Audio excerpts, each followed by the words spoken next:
Afternoon. I'm Jake Brown, Communications and Engagement Specialist here at the Vermont Electric Co-op, and I'd like to welcome you to our next webinar in our Innovation Webinar Series. Today we'll be looking at electricity usage and how VEC members can use technology to reduce their usage and ultimately save money.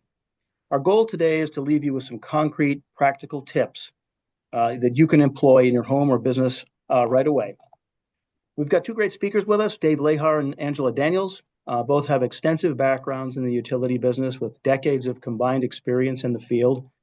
Among other things, Dave and Angela work very closely with VEC members every day to help pinpoint high usage, sources of high usage, and recommend ways to address their usage to save money.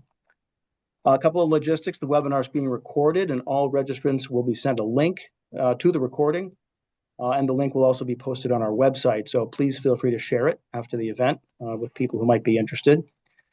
Guests are muted and the chat is not active, but please feel free to drop questions in the Q&A section. We'll do our very best to address them during the Q&A session after the presentation. And so with that, I will turn this over to Dave and Angela.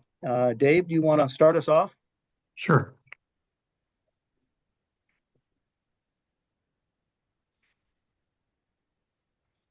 Good afternoon, and thanks for joining us.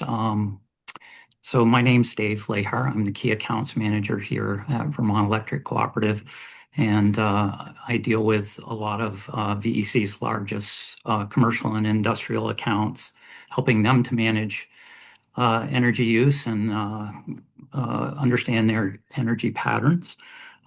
Today, Ange and I are going to share with you some strategies and tools that we use here regularly to try to help people identify, track, and in some cases alert themselves to changes in power use, hopefully ahead of when they occur, right? That's the goal, the end goal. So whenever we get a high use concern, question, it often starts with just a simple phone call or an email or someone popping in because they've noticed an uptick. I think it's important to look at the backdrop behind that. So oftentimes things like the time of year will influence that. Obviously, this time of year, we're going into the winter season. We're going to kind of talk a little bit more about winter use today than other times of the year. But as you probably have witnessed if you've been around through this year, we've had a real variety of seasonal influences, right? So starting early on, we had some hot, humid weather that influenced people turning on dehumidifiers in the summer period. Just one simple example, but typically it's the extremes, the extreme colds or the extreme hots that influence how and how much power we use. And so we're going to talk about them a bit more. There also can be some more subtle influences. I mentioned humidity, but also this summer was a prime example where drought played a role. And that can show up, obviously when someone's drill well goes low, or they have some sort of issue with their water pump. We're going to touch on that briefly. And also even just things like wind or cloud cover. Angela was noting earlier this morning, we have a window by our cube and it was, so nice to feel that sun, right? And so whether it's just a little bit of solar gain on a nice sunny but cold winter day, it can also be, a little more solar production if you're engaged in net metering. And then also, of course, the days are shorter. Right now we're about 9.5 hours of daylight. And so if you think about how that affects us, we tend to be inside more. When we're in the house, we tend to do things that are, energy dependent, I would say. We're more apt to do chores around the house, be using computers or entertainment devices, right? I mentioned the days being shorter. There's also sort of a thermal lag to be aware of. So while our shortest day of the year will be, December 21st, right? It's on average, it's about a 30-day lag between the shortest day of the year and the coldest period of the winter that we encounter. So something to be aware of and something to hopefully plan for. The family size can be another influencer, and a change, or any sort of change in the occupancy or the makeup of the family. So that could be as simple as a student coming home. My son's coming home from college, having another family member added for a period of time. A family member working from home. We witnessed this, firsthand during COVID. But it can be also, some more incremental changes, right? Perhaps we're caring for some grandkids for a few days. And also, we're approaching the holidays, guests that might come and stay for an extended period of time. If you think about it, we tend to use more hot water. We may be heating up some spaces that otherwise would be perhaps closed off to the rest of the main house. And we do more laundry. So those things can all affect our usage.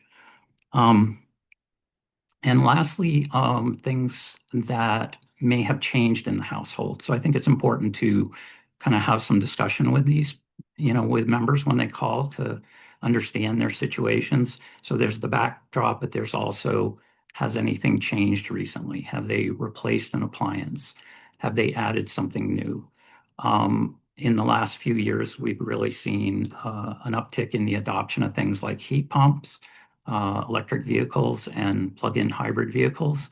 And of course, with those, we expect to see an increase in the kilowatt hour consumption.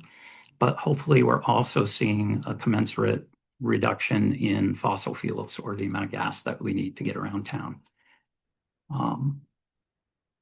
So what are the big users in a home? Generally, it's those things, most people are probably aware of this, but it's those things that we need to heat and cool the spaces that we live in. That's by far the biggest ones. And that may or may not be electric, or it may be fossil fuels with some sort of supplemental electric. But it's a tall task to heat our homes this time of year. So that's one we want to pay attention to. Domestic hot water is, by far one of the next biggest users for most homes. And so, again, whether that's heating with a traditional tank electric heater, or, heated off your fossil fuel system, it's energy dollars. And if we can take steps to reduce that, it's a savings all around. Some of the other things that we want to pay attention to are laundry, refrigeration, entertainment, and lighting. So those are I think in general order for most homes, those are sort of how they fall. Some of the common winter contributors, I would say, would be in particular things that use resistive heating in any form. And that could be a hardwired section of baseboard for a bedroom out of the way, or a space that maybe only sees occasional use. But it could also be a portable heater. I was just talking with a member a few days ago. They finished off a space over a garage. They were looking for some supplemental heat for the area around the bathroom. And a 1,000-watt, 1 kilowatt space heater used even 50% of the available hours, can chew through about 360 kilowatt hours in a month.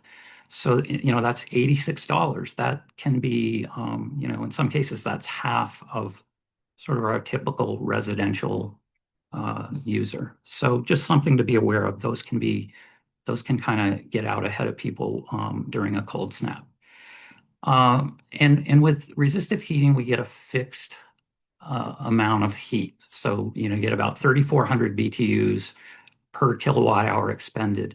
And so the takeaway here on this next slide is just, I want to emphasize that's an expensive way to provide heat. So if it's in just sporadic use to supplement an existing system, fine, but you don't want to be too dependent on it.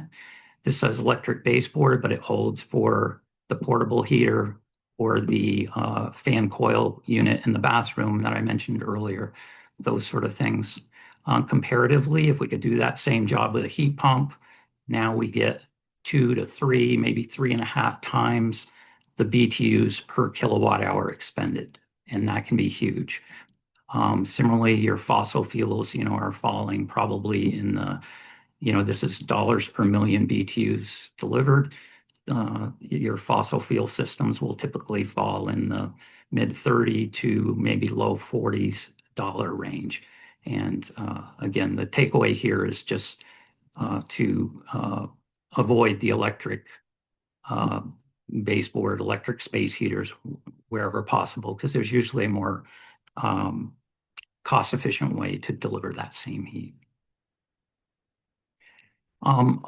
Also, in the winter period, there are often some small but sort of cumulative effects, and those can be as simple as, if you compare to just a month ago, firing up the heating system. So just the controls, even if it's not a heat pump or electric source, think about, firing up that heating system. You've got probably an oil burner or at least some circulator pumps or fans, depending on the system, to move heat around.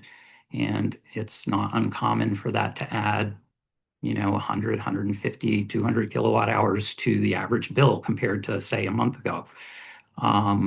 We have shorter days, right? So we're inside more. I mentioned that. Think about what you might do on a day when it's blustery and you're cooped up in the house, as opposed to, a nice day where you're out raking leaves or something more enjoyable. Outbuildings and animals. This is one to look at if you have any sort of livestock. Often in the winter, you have to have some sort of freeze protection device for the water systems for those. You want to try to utilize those only as needed, where needed. Fish tanks, terrariums. If you think about a fish tank in very basic terms, it's a lot like having an uninsulated tank water heater. And if it's in a cool space in particular and it's large, it's going to lose heat to the room. Block heaters, ice melt devices for steps or the eaves of a roof, heat tapes to prevent water pipes from freezing. Those are all things that can come into play. Lastly, we have some devices that we rely on them, but unfortunately, when they fail, they tend to fail poorly. And we see examples of these on a regular basis here.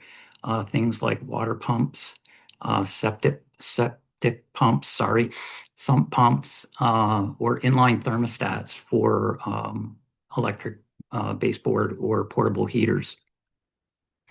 What these things all have in common is that they're operating on a basic make-break type of switch, right? And more often than not, when that switch fails, it will fail in a closed position, meaning the device stays on. So we're going to look at some examples of that.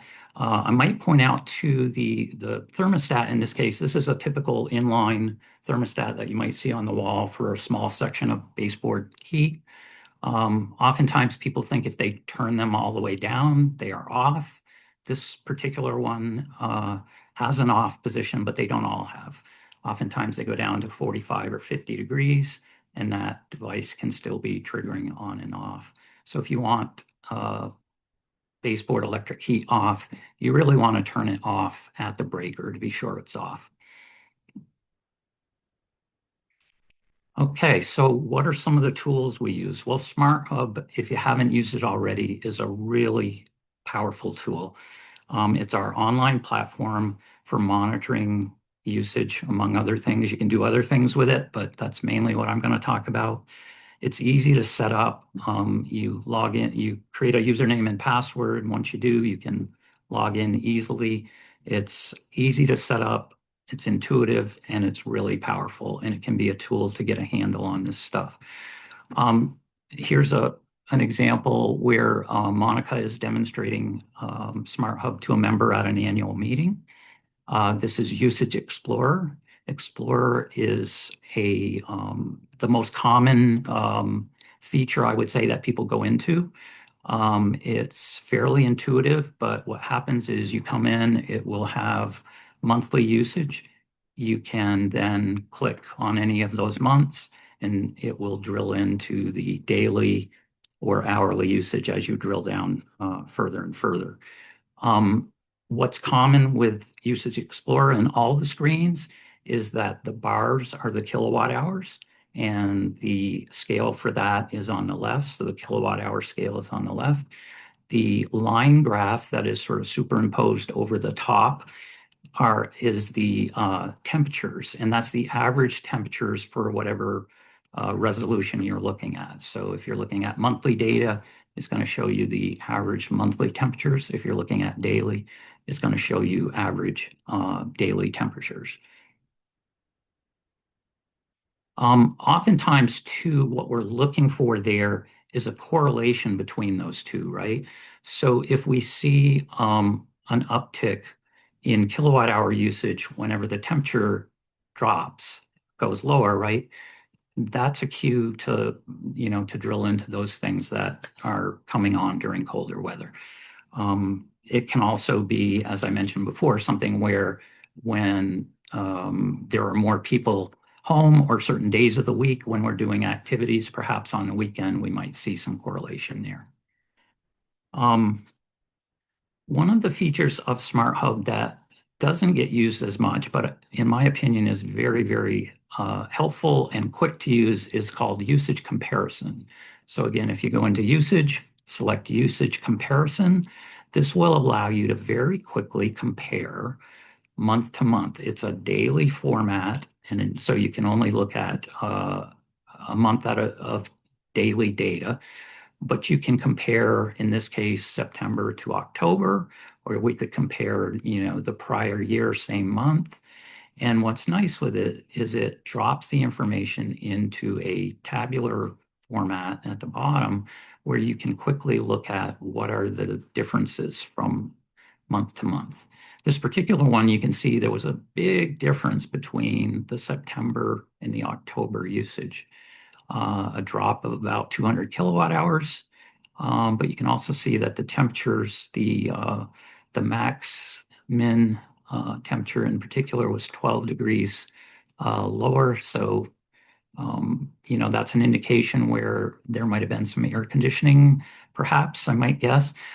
Also, just to point out quickly, if you're looking at a September bill or revenue period, usually the read period lags that by a month. So this is a good example of that.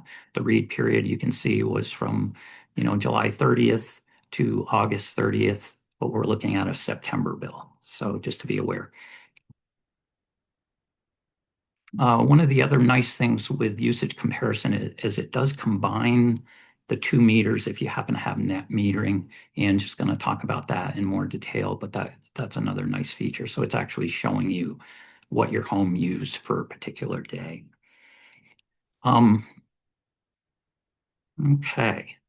The next feature I wanted to mention is something called usage notifications. And with usage notifications, what you do is you go into settings, manage notifications, and you can then set up a usage alert. And under options, it will allow you to set up either a daily and or an hourly threshold. So if you know that you average 20 kilowatt hours a day, you might set a threshold at 25 or 30 a day. And then it can send you a text message or an email, and you'll get a pretty good idea of what days are highest. And that will help you to focus your efforts on, what are causing those higher days.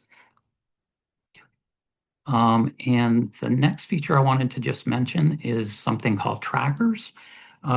Trackers allow you, this is under usage, you can set a tracker. You can see here's an example where a member actually used a number of them. A tracker can be set up whenever you get a new appliance or device. If you get that new plug-in hybrid car and you want to kind of have a line in the sand before and after where that occurred, you just drop in a tracker. And then on the charts, what happens is you'll see a little green check mark and just hovering over it here. And if you hover on that, it will show you what it is. So here's an example where the member started using their dehumidifier and wanted to note that. And so it'll give you kind of a line on the chart as to where something changed. It can be real helpful. I mentioned some of the things that sort of fail poorly or kind of go off the rails, as I sometimes refer to them. Here's a water pump. This is hourly format, and you can see where the base usage is about 500 kilowatts, 0.5 kW, and all of a sudden it jumps up by about 1,000 or a little better. And you can see where it's round the clock, 24/7. So that's a very good indication that it's something running, and it's running continuously. It's not cycling on and off with temperature. In this case, the water pump was not turning off and chewed through quite a bit of power. And here's another example. This one looks lower, but the scale is actually higher. This is like a 0 to 8 kilowatt hour scale, I think, on the left. But this is a water heater where the water heater was leaking water past the pressure relief valve and causing the water heater to stay on. Some of these larger devices, it's usually pretty quick to hone in on them. In this case, we suggest the member turn off the breaker to the device, and you can see where that occurred on or about May 6th, I guess it is. And so it's a pretty easy way to rule something out. You don't want to try everything at once, but it's a good way to rule things out. And this is maybe an example where setting up a usage threshold notification might have avoided this. And this is that same water heater issue, looking at it from year to year. So May of 22, in this case, to May of 2023, you can see it used a lot more energy, on average 42 kilowatt hours a day more. So that was a big oops, and one to avoid if possible. I think I'm going to now toss it over to the baton over to Ange, and Ange is going to tell you a bit more about some of the mobile features with SmartHub and also net metering. Thank you. Thanks, Dave. So while SmartHub, the web version is great, it's customizable. You can look at, any number of days at the same time. Sometimes, logging into a computer and spending all that time looking at it is less than ideal.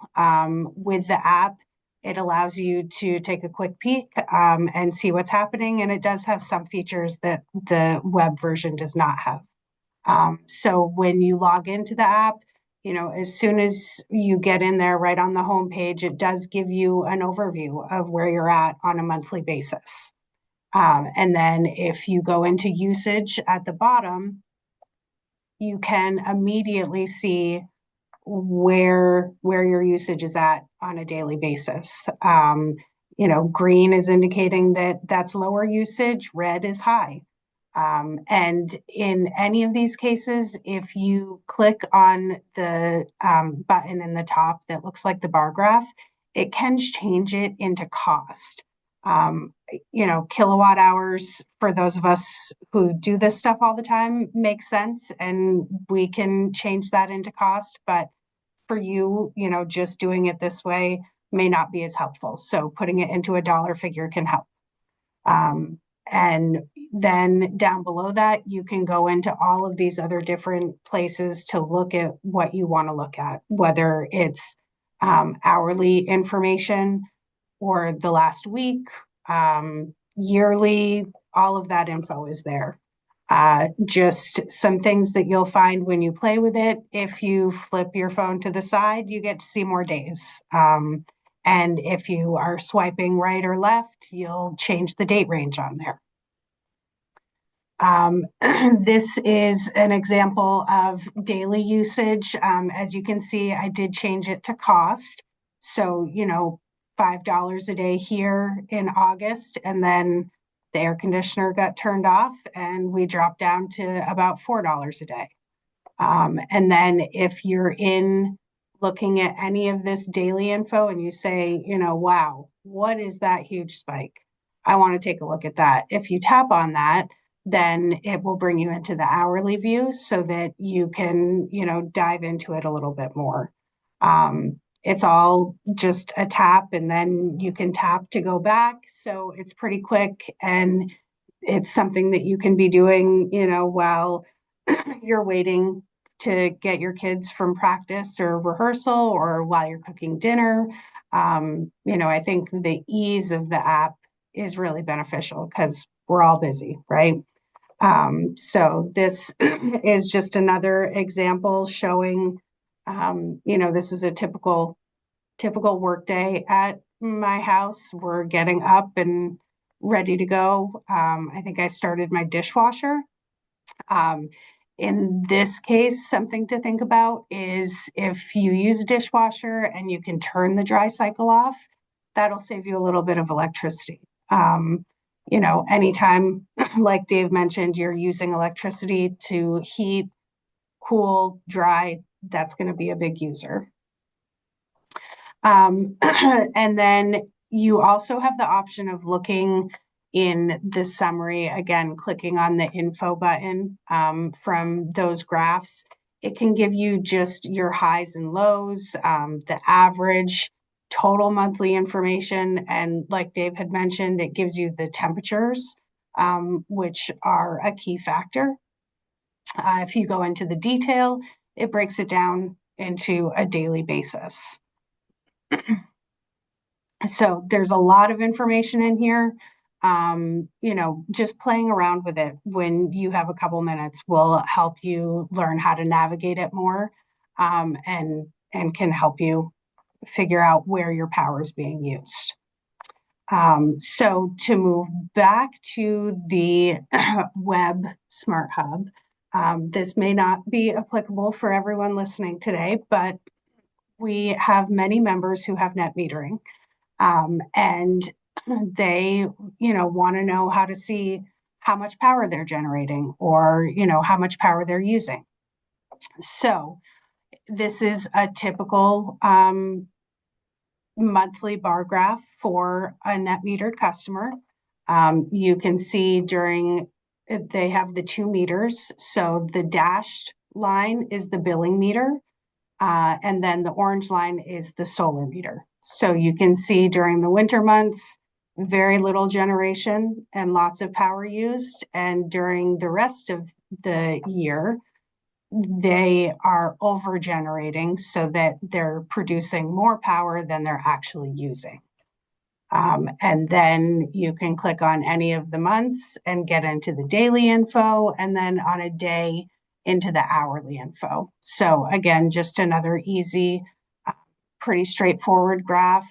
You're using power during the night, and then your solar starts generating. So you get this nice curve here, and then sun goes down and you start using more power again. So this is, a good fall day where the sun is shining. In this example, it was January and the sun didn't shine much. The length of daylight hours is much lower. And I think in this case, we have a heat pump for heating. So you're using a lot of power and not generating as much. So one of the other things that's helpful that you can do in SmartHub is put meter descriptions in.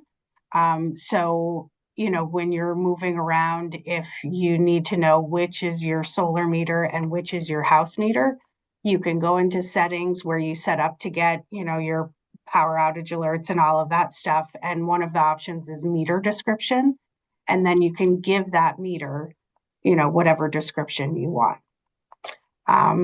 And it just makes it easier if you decide to set up an alert. Dave had mentioned the usage alert. You can also set that up for your solar meter, because you may not be aware that your array has gone offline. And if that happens, we don't typically catch it for about a month, maybe a month and a half through our billing process. And if it happens in July, you're missing out on a lot of generation.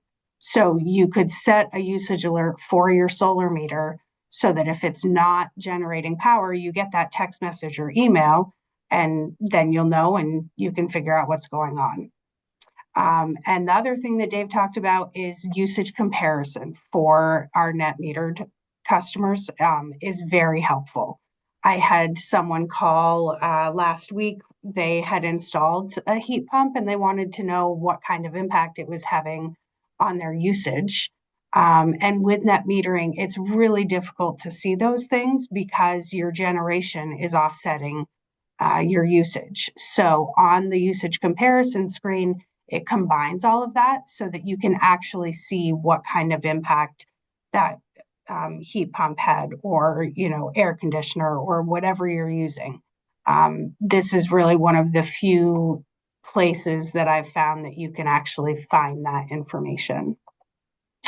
And the usage alert that I had mentioned, setting a low threshold as opposed to a high threshold, which we're normally used to. For net metering, you would want to set that low threshold. So if you have other questions about net metering and how to look at it, definitely give us a call, and we can try and help you through it. And with that, I'll turn it back to Dave for closing thoughts. Right. Thanks, Ange. That's great. Yeah, so oftentimes, in these conversations, right, the obvious question is, well, but what can I do? What are some actionable items that I can do to affect my consumption or my energy bills?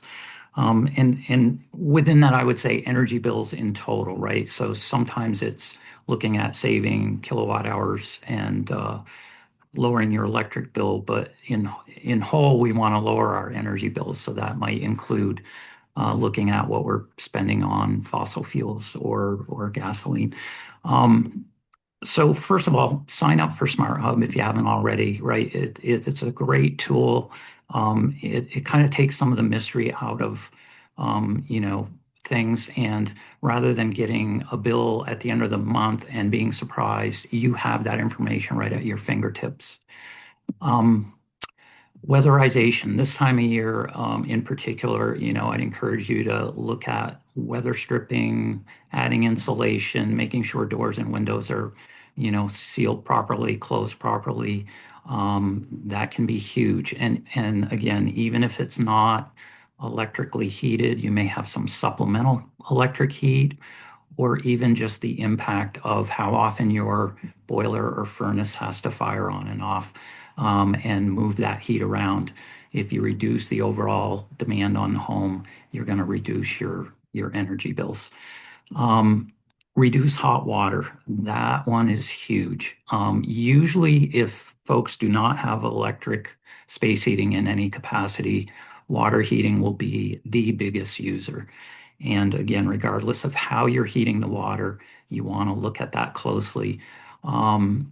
Particularly if you have a tank heater, though, you want to make sure you don't have any leaks. There shouldn't be any water around the water heater. Shouldn't be any, pipes underneath your home, in your crawl space, in your basement that are leaking. By all means, make sure you don't have faucets running by, that sort of thing. It doesn't take much to keep a water heater active if there's a leak. Low flow shower heads and aerators, real easy thing to do to reduce hot water if you don't have them already. And And then also in the laundry, if you can, to the extent that you can, if you can use cold water washing, reduce or eliminate hot water washing, that can help tremendously. If and when you replace a washing machine, look, by all means, look for one that's energy efficient. That's, the higher speed ones that have low water consumption. They're going to spin out more of the water, so you're having to use less energy in the drying cycle to remove the rest of it. Showers in lieu of bathing in a tub can save water, and also running the dishwasher instead of running a faucet to do dishes on the fly. Some other, low-cost strategies, replace lights with LED bulbs if you haven't already. They're great. They come in an assortment of shapes and sizes. They fit just about everything. Instant on, different colors, dimmable, you name it. If you don't have them, you should. When you buy a new appliance, really important to look for the most efficient appliance that you can buy. You can look at the energy guides, that can be helpful, but keep in mind the energy guides, you're only comparing within a certain category of size. So a simple example, if I'm looking for a new fridge, the energy guide is going to show me how this unit compares within units of this size. So maybe it's a 10 to 14 cubic foot range. But there's no question, if I buy a fridge that's 26 cubic feet with water and ice through the door, that's going to increase my usage. So be cognizant of that. Check in with Efficiency Vermont. They have some great tips and oftentimes rebates on major appliances. If you think about the overall long-term impact, I would say that's one of the biggest things you could do, is make sure you buy efficient appliances. Think about the last time you replaced your fridge. Well, hopefully you didn't just recently. Sorry if you did. But most of those things, they're with us for decades, right? So a fridge, a washing machine, an air conditioner, get the most efficient one you can find. Minimize the use of electric space heaters. This time of year, they're around every corner in the hardware stores, but they can really rack up some high usage on your bill in a cold month. And lastly, use plug strips on entertainment devices, things that have what we call phantom loads. That would be like your television, maybe your stereo, some of the things, anything that has a remote control, right?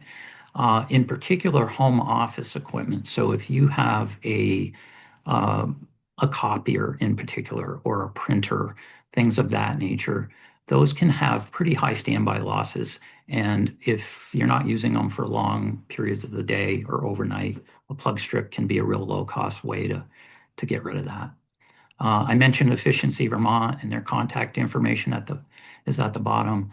They're a real tight ally with us. We often refer people to Efficiency Vermont to get information on rebates and services that they offer. So don't hesitate to utilize them.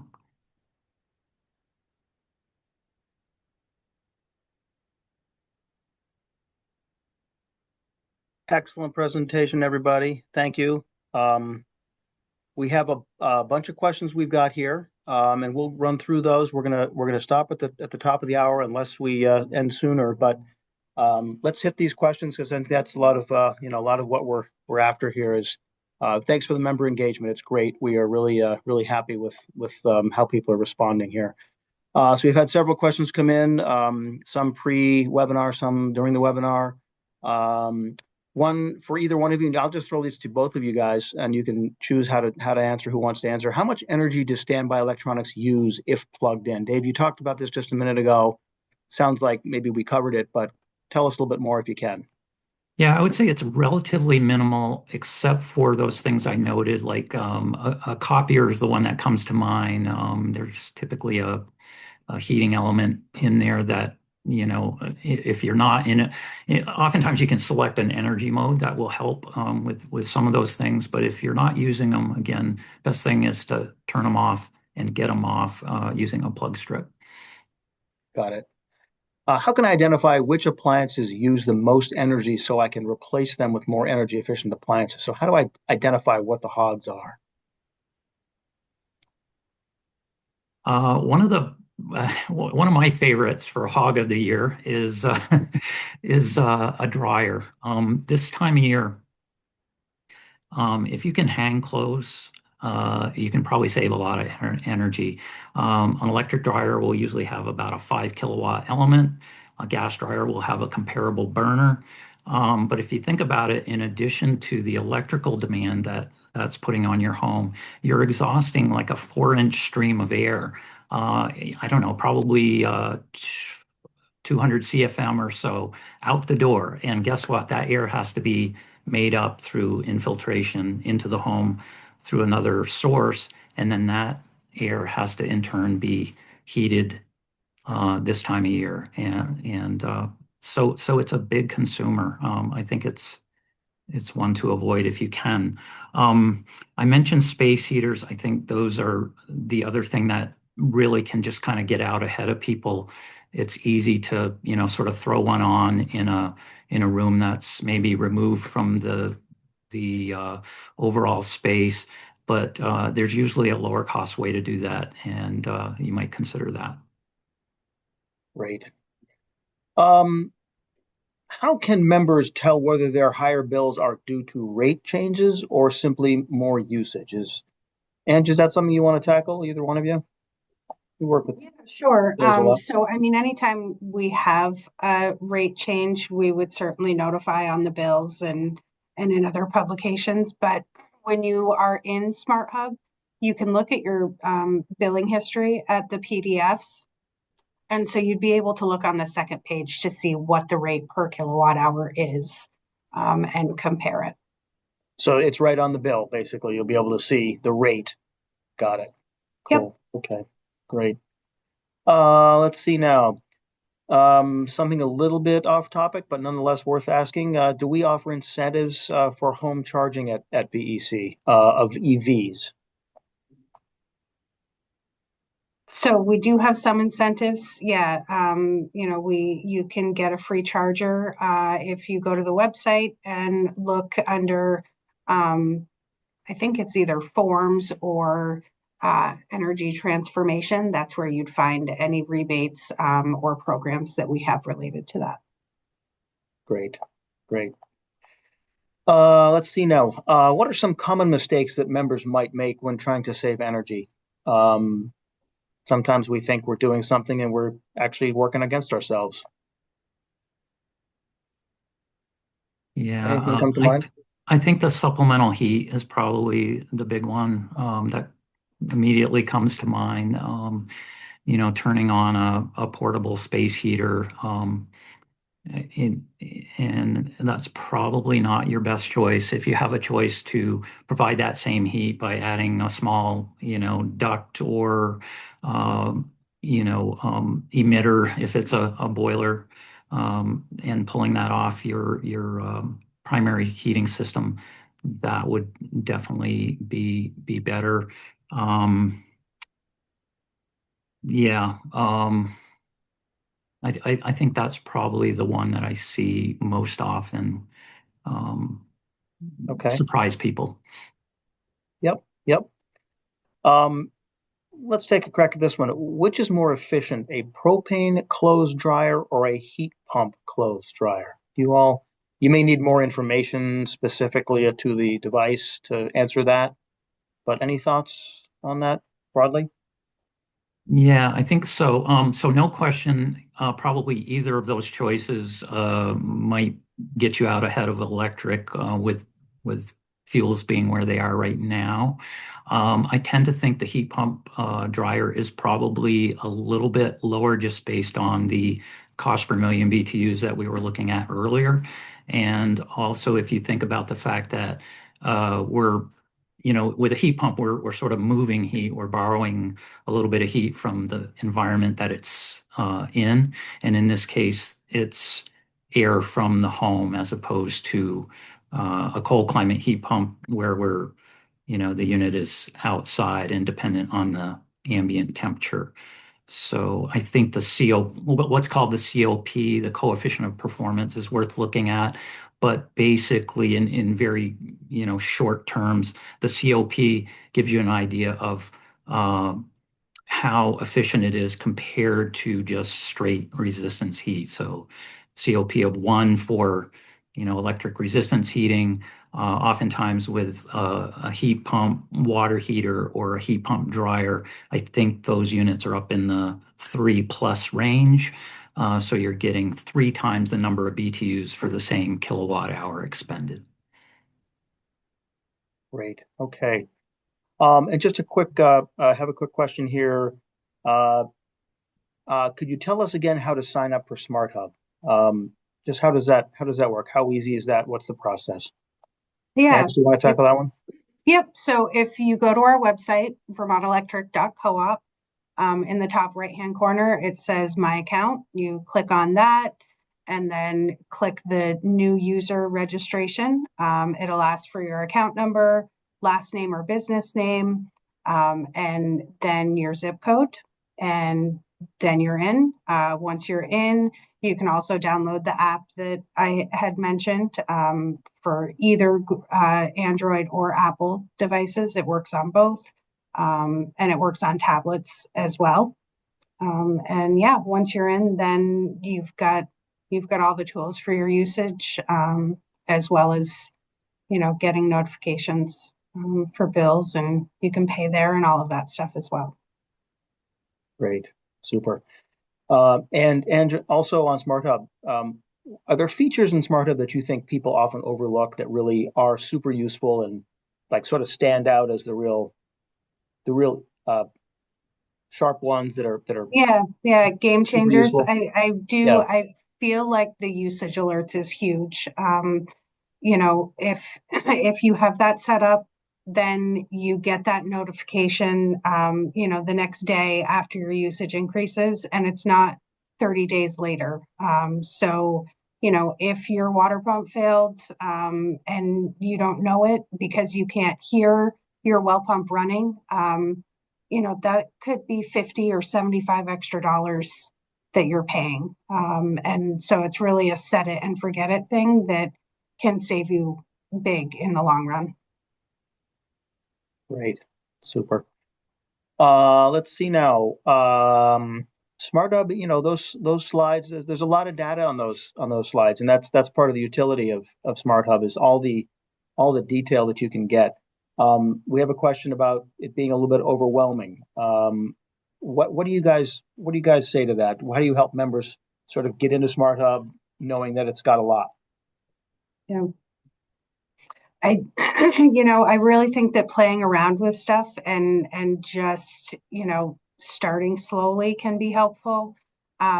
Changing the graph so that it's not kilowatt hours but to be cost, makes it more, user friendly. I think it makes more sense than knowing what a kilowatt hour costs. And our member service department is here to help. So if you get in there and you don't know what you're looking at, or you're just not sure where the best place to start is, call us and we'll work with you on it.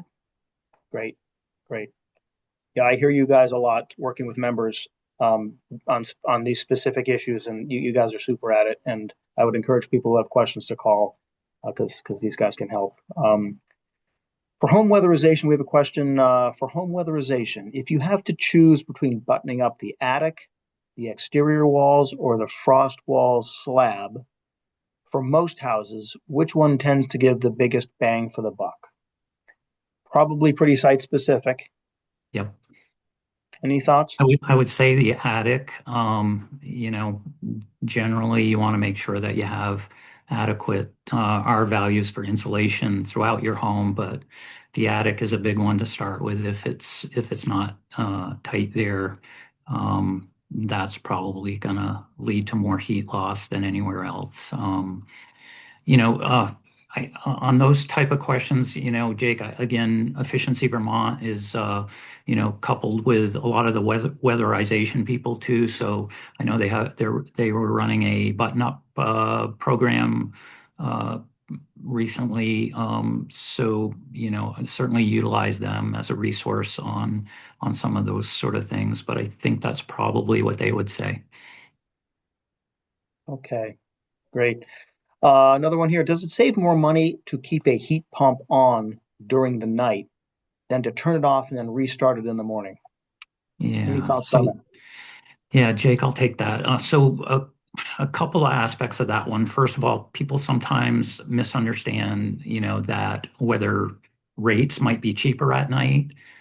For the most part, they're not. You know, our standard residential rate is the same whether you burn a kilowatt hour at midnight or, you know, 10 a.m. So unless you're on a time of use rate, the rate is the same night or day. I think what's important with heat pumps to understand is that they do best when the temps are more moderate. So if you look at our average winter temperature in our region, you know, it's probably 30-ish degrees. And they do excellent in those kind of temps. And they do excellent in, you know, a lot of the fringe months.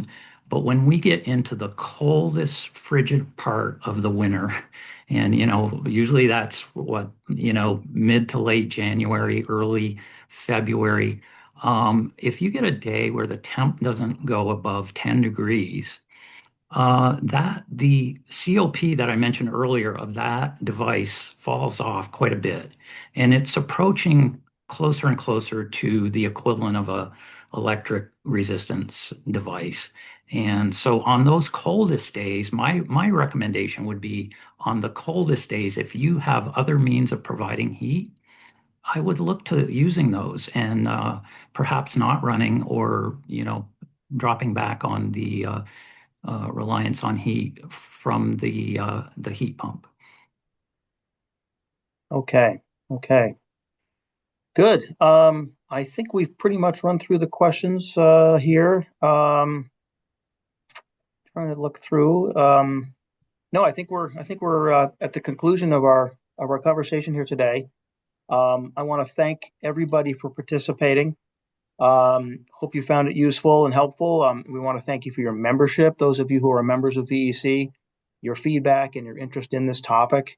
You will see a survey pop up as you exit the webinar, and we hope that you can offer your thoughts as to how we did and what you'd like to see in future webinars. We'll also be sending out the recording very soon, so all registrants, even if those who did not make it to the webinar, will get a recording of the webinar. And as we say, feel free to share that around.